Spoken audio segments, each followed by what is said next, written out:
Hello everyone, this is Donnie, aka Elevated with Dota Alchemy. Thank you so much for tuning in again today, and today's video is going to be on the top 4 supports you should be playing in matchmaking in patch 7.18 if you want to win some MOR. And before we get into the video, I just wanted to encourage everybody to check out dotaalchemy.com, www.dotaalchemy.com. We're super excited about it. We've got a bunch of content on there with a lot more coming soon. It's going to be a lot of the deeper dive into the theory and strategy and drafting and decision making that makes people better Dota players, and we're super excited to bring this valuable content to you guys. There is some free content on there as well, and there will be more added to the free section in the future. And we just really hope that we're able to support you guys on your journey to higher MMR, higher rank, more fun in the game of Dota. And thank you as always for listening. Hero number 1, Crystal Maiden. This is probably the most obvious hero on the list, and many of you are probably already playing Crystal Maiden. Maiden is one of those heroes that has gotten continually buffed over the course of maybe 10 or 11 patches, ever since this hero was nerfed into oblivion with the movement speed and various other nerfs to Frostbite and some other parts of her kit. But CM is definitely back, and she is back in a big way. The current meta is all about sustaining the lanes, and it generally is dual lanes, but sometimes is dual against try or solo against try. But whatever lanes you're running, generally speaking, you want to sustain yourself in the lane and harass the other team out of the lane. And CM is one of the best heroes to do this at the moment. If you look at her first skill, Crystal Nova, for 100 mana it does 130 damage and does a ridiculous 4.5 second duration movement and attack slow of 20% and 20 attack. And if you level this up a couple times, it goes up to 30, 40, 50% for 4.5 seconds. That is so long, and that allows you and your laning partner to trade very effectively against whoever Crystal Nova is used on. When you combine this with her aura, which gives an incredible amount of mana regeneration to CM and all of her allies, she becomes one of the most powerful sustaining heroes to allow your team, your entire team, to harass the other team and trade effectively with their spells. Most high-level players are focusing on maxing Crystal Nova and the regeneration aura, with taking a value point in Frostbite around level 4 or 5 if they need to lock somebody down or execute a gank with it. But other than that, you want to basically be in the lane doing as much harass as possible, and then if you do need to, or there's some downtime, you can go Frostbite a creep with level 1 Frostbite and do 1,000 damage to it, which allows her to farm most big camps very easily. As is usually the case with one of these top hero lists, CM's talents are incredible, and they give her exactly what she needs at every single level to continue to scale from the early game into the late game. At level 10, most people are taking the 250 health because it gives her just enough tankiness to survive in fights. Level 15 is 150 gold per minute, which is just super high, incredibly valuable for supports. Level 20 is 60 freezing field damage, which turns her ultimate into just an absolute no-go zone for the other team if she can get it off, and usually can because of the 150 gold talent, which allows her to have items like BKB and Glimmer Cape and Blink Dagger to get into the right spot to land a massive damaging freezing field. The 250 attack speed is a total meme, but if your team is refusing to push and you need to be split pushing and hitting towers, I suppose you can take this as well. It's an insane talent. At level 25, 300 Crystal Nova damage is really ridiculous. It gives you a 560 damage nuke on an 8-second cooldown with 50% movement and attack speed slows. And when you combine this with a freezing field, nobody can move, nobody can attack, and you can basically solo win fights by yourself. Hero number 2 is staying with the Frosty theme. We're going to talk about Winter Wyvern. Wyvern isn't being picked a ton in high-level pubs, but I think that she's pretty viable, and I've been having quite a bit of success with her. I think that she is actually a very good laning partner for most heroes, whether it's in the off lane or the safe lane, so she has that flexibility. Arctic Burn is extremely good at harassing. Even though it's on a pretty long cooldown now, it's still really good for the early trades. And then she has Cold Embrace, which can help you sustain in these need-to-sustain lanes.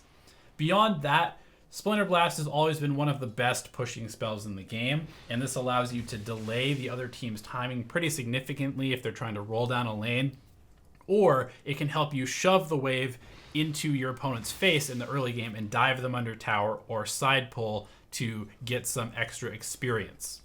I'm a huge fan of heroes with free pathing, and that's what Arctic Burn gives you. It gives you extra maneuverability and the ability to outplay people and get vision that you shouldn't have otherwise, and secretly split push in the trees as well.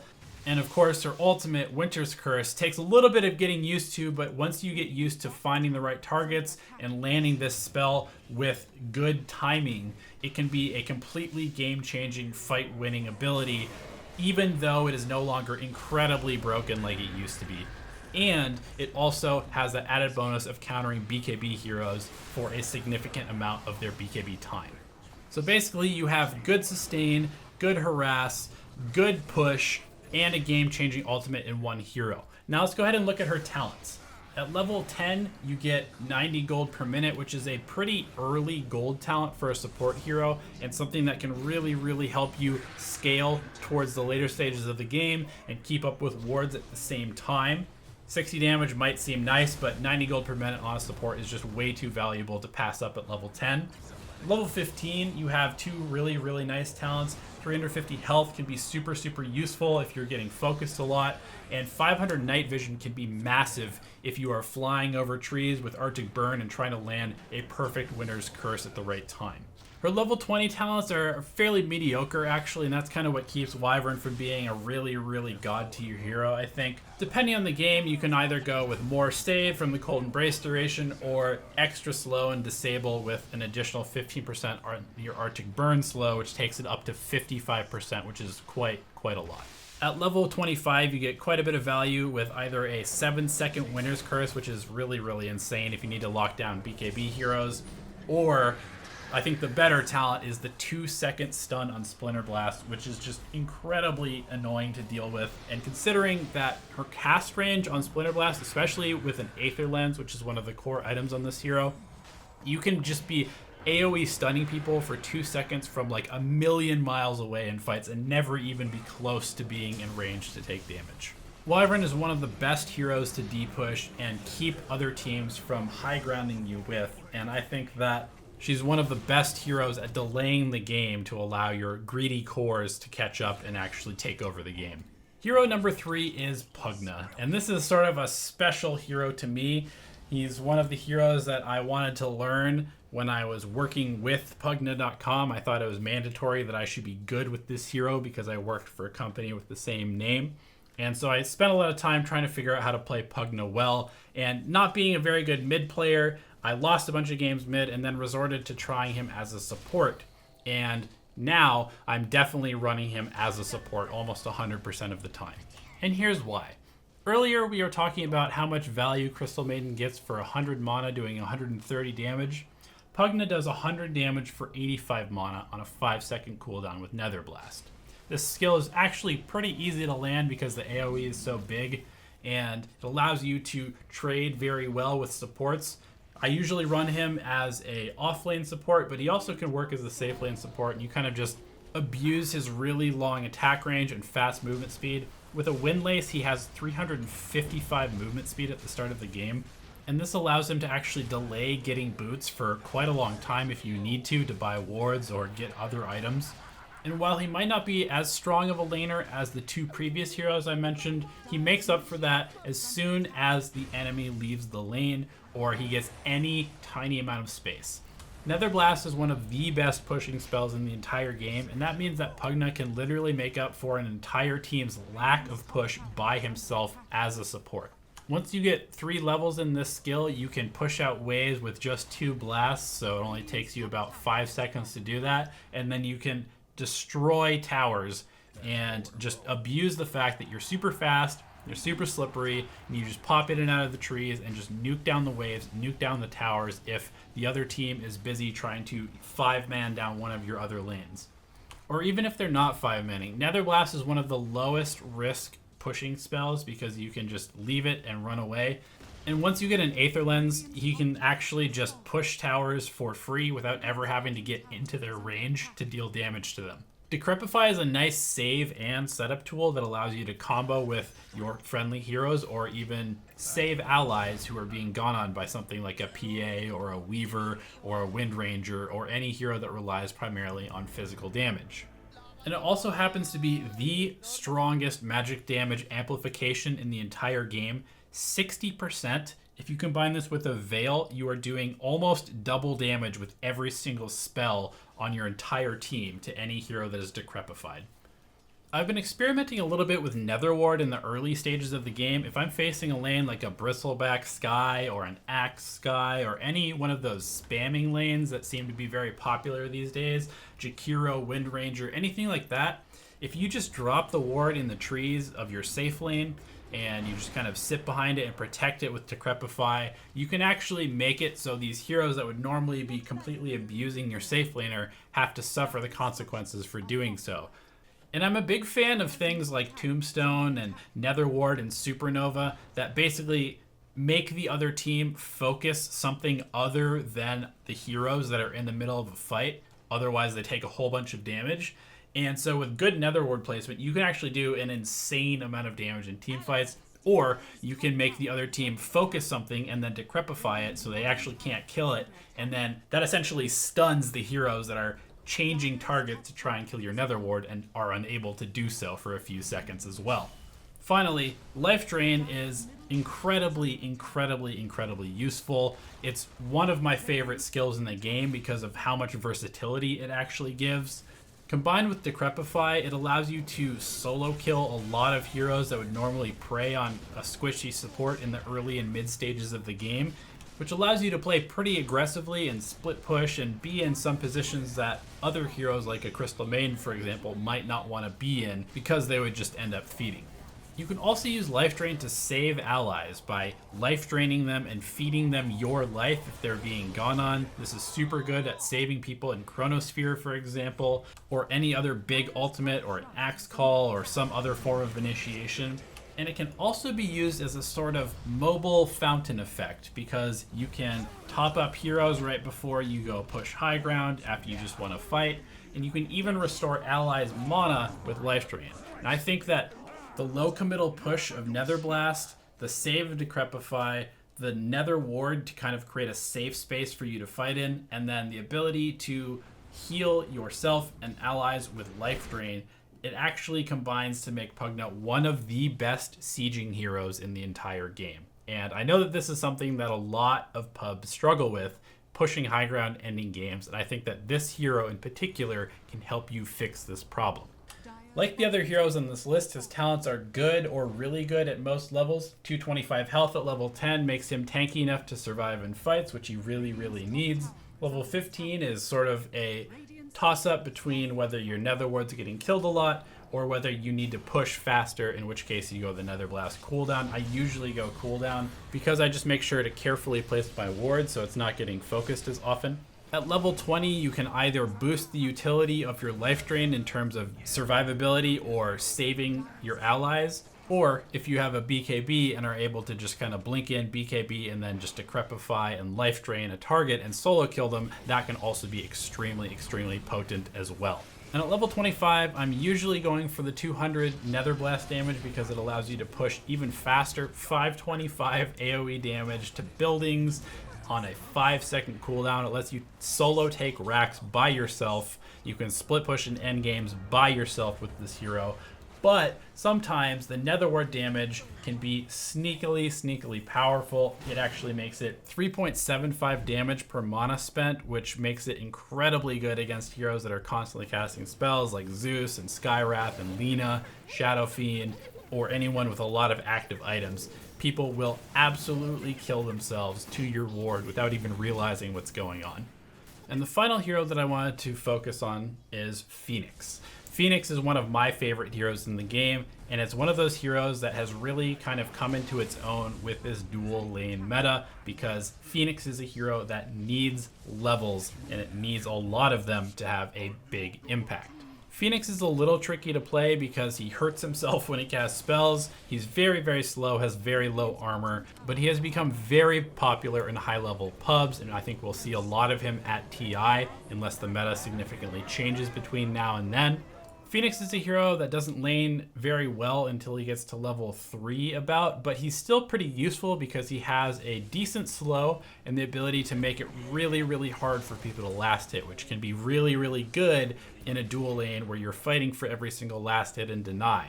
He can make it almost impossible, in fact, for the enemy carry or the enemy offlaner to secure any of the first few last hits by using Fire Spirits because it reduces their attack speed by so much. And once he gets a few levels in Fire Spirits, he can win most trading battles because of the attack speed slow and the very high damage over time.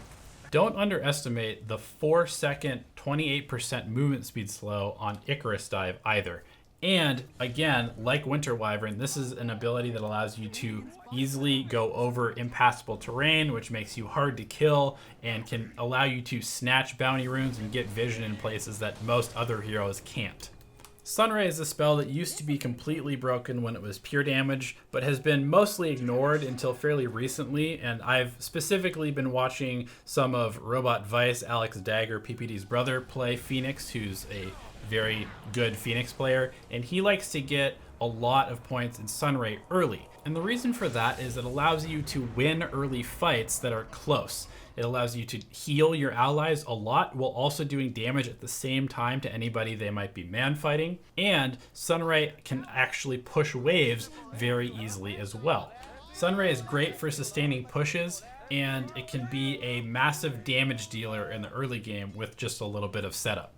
As long as you're placing it well, Supernova is an incredible spell. It has an unbelievably large area of effect and area denial, which people have to run out of or just tank the stun and all of the damage during a fight. And any spell that stuns through BKB is very, very valuable. The recent change where Supernova makes it daytime if it's nighttime is also, I think, probably a little bit underrated because it allows you to have good vision of fights. And once you get level 2 or 3 in the skill, it's very, very difficult for anybody to bring down.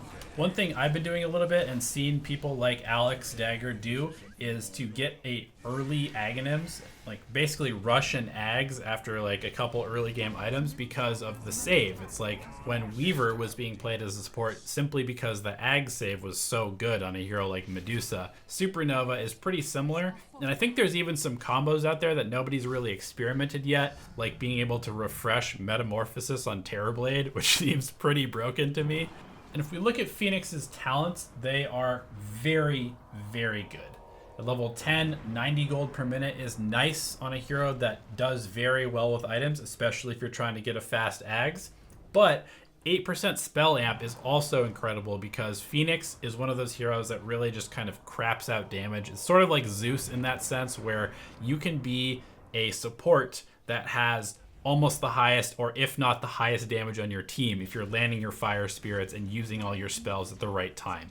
At level 15, 500 health is really an insane amount. I think there's probably some merit to experimenting with sort of like a frontlining Phoenix build, kind of like Tide is being played now, where you just go like Mech, Pipe, Crimson Guard, and you run in, and then when you're getting close to dying, you just Supernova. Generally speaking, most people go the 60 Fire Spirits DPS, which gives you really ridiculous damage output with your Fire Spirits, allows you to clear creep waves very quickly with your Fire Spirits and farm very quickly with them as well. And when combined with the spell amplification in an item like a Kaya or a Veil, it's just really ridiculous just how much damage Phoenix can do. At level 20, you get to choose between a 4.25 second BKB piercing AoE stun or doubling your Icarus dive length, which allows you to basically dive from halfway across the map to save people, to initiate, to set up on people by catching them with a Yules or a Hex or an Atos or something like that. And it gives you a lot of utility, and you can even combine this with a Meteor Hammer to dive from super far away and Meteor Hammer towers without risking yourself once your creep wave gets close to them. And at level 25, you basically have to make your Supernova immortal, especially if it's combined with an Aghanims. It's essentially impossible for the other team to take down, which is a very, very good game-ending spell. And the last thing that I want to highlight that all of these heroes do that I think is really, really important to focus on is that they have the ability to push out creep waves very quickly.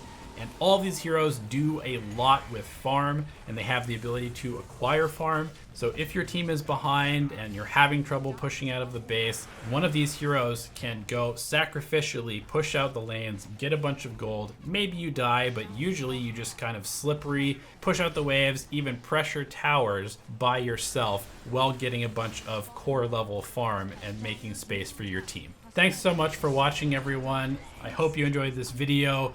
Good luck, have fun, and go win some MMR.